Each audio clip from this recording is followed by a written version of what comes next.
Satu, dua, tiga.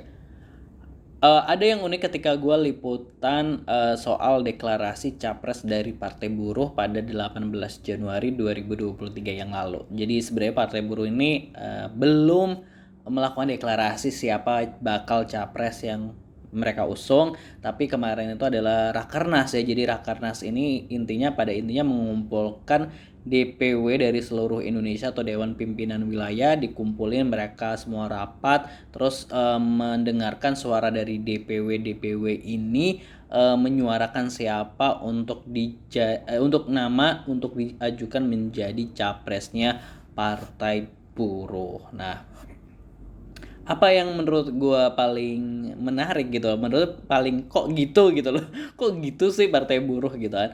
Nah, jadi gini, sebelum kenapa kok gitunya, jadi gini, di dalam Rakernas itu menghasilkan 4 nama ini dari di luar tokoh politik sama dua tokoh politik sama dua lagi bukan tokoh politik. Nah, jadi kita fokus ke dua tokoh politik aja yang namanya sudah malang melintang atau namanya yang sudah digembor-gemborkan. Ya, yang muncul adalah dari tokoh politik, dari kader Partai Buruh, dari DPW Partai Buruh menginginkan Anies atau Ganjar Pranowo yang akan dicalonkan gitu kan. Nah, kalau dari non politik, mereka ingin mencalonkan si presiden Partai Buruh, yaitu Said Iqbal, terus dan Najwa Shihab gitu kan. Nah, oke, gue menariknya adalah yang ini, yang dari sisi tokoh politik, yaitu antara Anies dan Ganjar. Terus ini bukan soal apa ya, maksudnya bukan soal dislike atau like, tapi kok gitu kan ya. Kenapa kok bisa jadi kok gitu kan ya. Jadi ini menurut pengamatan kami adalah nanti dulu hasilnya adalah kita ngomongin yang tokoh politik. Jadi DPW-nya kan ada 38 provinsi. Terus nah, 6 DPW di Dewan Pimpinan Wilayah, yaitu yang gua inget sih Lampung, Jakarta, sama nggak tahu lagi, lupa. Pokoknya ada 6 wilayah itu memilih Anies Baswedan.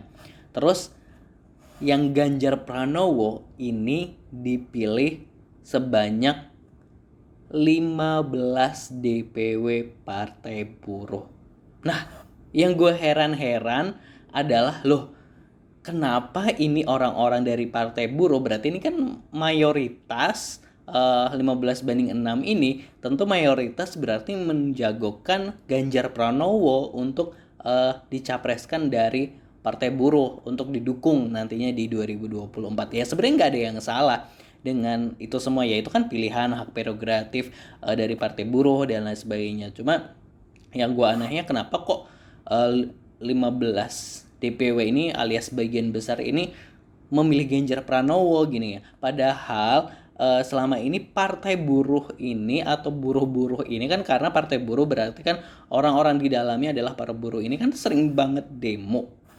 Banyak banget, pokoknya kayak kita tahu agenda Partai Buruh akan ada demo dan lain sebagainya, itu kita tahu gitu. Misalnya di Jakarta kayak nolak UU Cipta Kerja, nolak misalnya untuk kenaikan upah minimum gitu kan. Pokoknya banyak lah demo-demo gitu, apalagi kayak soal UU Cipta Kerja, dan pokoknya masih banyak lah demo-demo. Kalau orang-orang di Jakarta pasti kayak akan sering banget lihat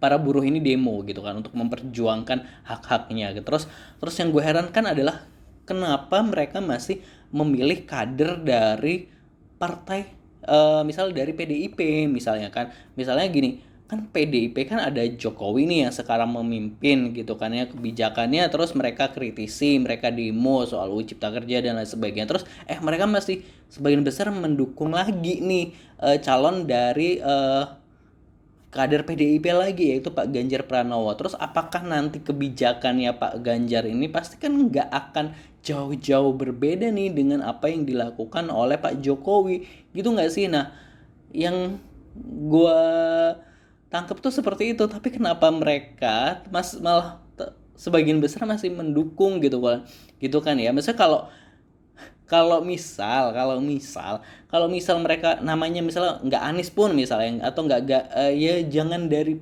kader PDIP, misalnya siapa, Erick Thohir atau Airlangga atau Prabowo misalnya kan, itu kan emang bukan kader dari PDIP, sehingga kan kebijakannya misalnya kalau Prabowo atau Airlangga misalnya kan dia pasti akan punya kebijakan lain lagi ketika memimpin nanti gitu. Tapi kan kalau misalnya eh, dari PDIP lagi misalnya Ganjar Pranowo, ya dia kurang lebih akan meneruskan kebijakan yang sudah dilakukan oleh Jokowi misalnya kayak gitu. Nah, ya untuk apa selama ini para buruh-buruh ini demo tentang UU Cipta Kerja, tentang undang-undang yang lain dan lain sebagainya, terus tapi milihnya yang sama gitu kan, milihnya kurang lebih yang sama gitu kan ya, nggak ada perubahan sama sekali di situ. Nah itu yang membuat gue kok gitu sih gitu kan, membuat kita mikirnya lah kok jadi gini sih.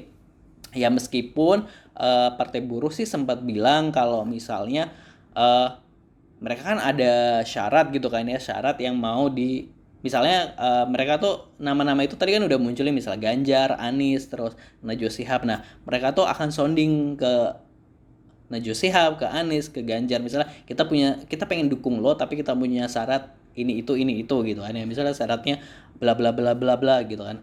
Nah ya gitu.